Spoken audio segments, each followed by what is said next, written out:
கில்லி வந்து வரும்போது ஒரு அப்படி போட்டு சாங்குக்கு வந்து இது பண்ணுவாங்க, இந்த சாங்குக்கு பண்ணுவாங்க அப்படிங்கிற லெவல்லாம் எதிர்பார்த்துட்டு போனோம். மருதமலை மாமணியை முழுகையான ஒரு காமெடி சீக்வன்ஸ், அது ஒட்டுமொத்த தேட்டரும் சேர்ந்து பாடுறாங்க.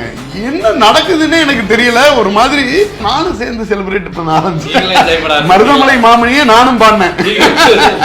சார் நான் என்ன நினைச்சேன்னா, ஆக்சுவலா வந்து இந்த படம் நிச்சயமா ரெவன்யூ வைஸ் ரொம்ப நல்லா இருக்கும். விஜய் ஃபேன்ஸ்ல இருந்து யங்ஸ்டர்ஸ்ல இருந்து எல்லாருமே இந்த படத்தை பார்க்கணும்னு நினைப்பாங்க. ஒரு பெரிய ரெவன்யூ வரும் அப்படின்னு நினைச்சோம். கில்லி வந்து வரும்போது ஒரு அப்படி போட்டு சாங்குக்கு வந்து இது பண்ணுவாங்க, இந்த சாங்குக்கு பண்ணுவாங்க அப்படிங்கிற லெவல்லாம் எதிர்பார்த்துட்டு போனோம். அங்கே போனா மருதமலை மாமணியை முழுகையான ஒரு காமெடி சீக்வன்ஸ், அது ஒட்டுமொத்த தேட்டரும் சேர்ந்து பாடுறாங்க. என்ன நடக்குதுன்னு எனக்கு தெரியல. ஒரு மாதிரி வியாபாரமெல்லாம் மறந்துடுச்சு. நான் ஒரு டிஸ்ட்ரிபியூட்டரு, இதுலேருந்து உள்ள ரெவன்யூ அதெல்லாம் மறந்துடுச்சு. நான் உள்ளே போகும் பொழுதுதான் நம்ம ரிலீஸ் பண்ண படம் இது வந்து நல்லா கலெக்ட் ஆகணும், நல்லா செலிப்ரேட் பண்ணணும் ஆடியன்ஸ் அப்படின்னு எல்லாம் நினச்சிட்டு போனது. உள்ளே போனதுக்கு பிறகு ஒரு சினிமா ரசிகனா நானும் சேர்ந்து செலிப்ரேட் பண்ண ஆரம்பிச்சேன். மருதமலை மாமணியை நானும் பாடினேன். நாங்க என்ன நினைச்சு ரிலீஸ் பண்ணமோ அதாட்டும் 2 times 3 times வந்துட்டு செலிப்ரேஷன் வந்து அதிகமா இருந்தது வந்து எங்களுக்கு ரொம்ப ஆச்சரியமாவே இருந்துச்சு. அதாவது தியேட்டர்ல நம்ம வீடியோவா ரீல்ஸாவும் பார்க்கணும், அப்படி போடு பாட்டு, அர்ஜுன் அறிவியல் பாட்டு எல்லாம் ரிப்பீட் மூட்ல கேட்டு தியேட்டர் ஓனர்ஸுமே போட ஆரம்பிச்சிட்டாங்க. அந்த மாதிரி செலிப்ரேஷன்லாம் பயங்கரமாவே.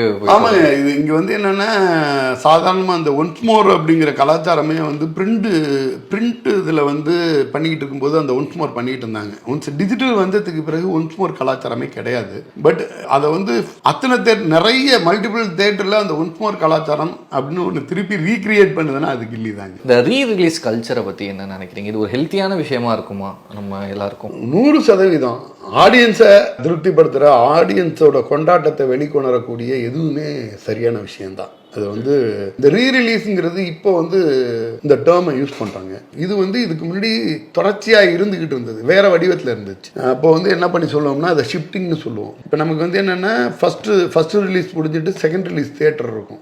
ஆப்பர்ச்சுனிட்டி வந்து 20 வருஷத்துக்கு முன்னாடி இருந்த ஒரு ஆடியன்ஸுக்கு இருந்துச்சு. அவங்க எப்போ வேணாலும் அவங்களுக்கு பிடிச்ச படத்தை தேட்டரில் போய் பார்க்க முடியும். ஒரு எம்ஜிஆர் ஃபிலிம் இருந்துச்சுன்னா 30 வருஷம் 40 வருஷம் கழிச்சும் தேட்டரில் வந்துக்கிட்டே இருக்கும். டூரிங் டாக்ஸியில் கூட்டமாக போய் பார்த்தோம் அப்படின்னு நிறையா பேர் பேசியிருப்பாங்க. இப்போ ஒரு விஜய் சார் மாதிரியான ஒரு உச்ச நட்சத்திரத்தோட படத்தை மறுபடியும் நான் பார்க்கணுன்னா டிவியில் தான் பார்க்கணுன்னா ஏன் பார்க்கணும்? அதை வந்து தேட்டரில் இத்தனை பேரோட கொண்டாடி பார்க்கறதுக்கான ஒரு வாய்ப்பு இருக்குங்கிறப்ப ரீ ரிலீஸ் வந்து ரொம்ப நல்லது, கொண்டாட்டம் அதை விட நல்லது. விஜய் சாரோட அரசியல் என்ட்ரியை பற்றி என்ன நினைக்கிறீங்க? ஹீரோவாக பல காலமாக இத்தனை வருஷமாக நிறைய பேரோட ட்ராவல் பண்ணியிருக்காரு. அவருக்கு மக்களை பற்றின எண்ணம் ஒன்று இருக்கும், அவருக்குன்னு பர்சனலான ஆம்பிஷன்ஸ் இருக்கும். இன்னும் வந்து அவர் முழுமையாக வந்து அவரோட விஷன் என்னங்கிறது வந்து சொல்லலை. நமக்கு வந்து என்னென்னா நிச்சயமாக அது எடுத்த ஒரு விஷயத்தை இவ்வளோ சக்ஸஸ்ஃபுல்லாக பண்ண முடிஞ்ச ஒருத்தரால் வந்து எல்லாமே பாசிபிள். ஆனால் அதை பற்றி எனக்கு இப்போதைக்கு உங்களை மாதிரி தான் அவர் அரசியலுக்கு வரப்போகிறேன்னு சொல்லியிருக்காரு.